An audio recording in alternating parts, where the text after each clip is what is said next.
بسم اللہ الرحمن الرحیم۔ آپ صلی اللہ علیہ وآلہ وسلم کا فرمان ہے کہ اگر کوئی شخص 5 وقت کی نماز با جماعت ادا کرے گا تو خداوند متعال کی ذات اس کو 5 نعمتیں عطا کرے گی۔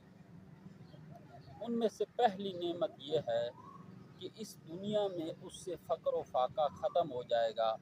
خداوند متعال کی ذات اس کے رزق میں وسعت ڈالے گی اور اس کو وسیع رزق عطا کرے گی۔ نمبر 2، جو دوسری نعمت ملے گی وہ یہ ہے کہ عذاب قبر اس سے ہٹا لیا جائے گا۔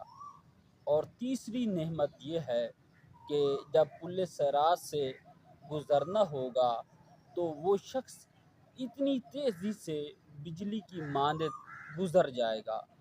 اور چوتھی نعمت جو خداوند متعال کی ذات اس کو عطا کرے گی کہ اس کا نامہ اعمال اس کے دائیں ہاتھ میں دیا جائے گا، چونکہ روایات میں ہے کہ جن کا اعمال نامہ اچھا ہوگا، نیکیاں زیادہ ہوں گی، تو اس کا نامہ اعمال اس کے دائیں ہاتھ میں دیا جائے گا، اور جس کا اعمال نامہ برا ہوگا اس کو بائیں ہاتھ میں دیا جائے گا۔ تو خداوند متعال کی ذات اس مومن پر 5 وقت کی نماز با جماعت ادا کرنے پر یہ نعمت عطا کرے گی کہ اس کا نامہ اعمال دائیں ہاتھ میں دیا جائے گا۔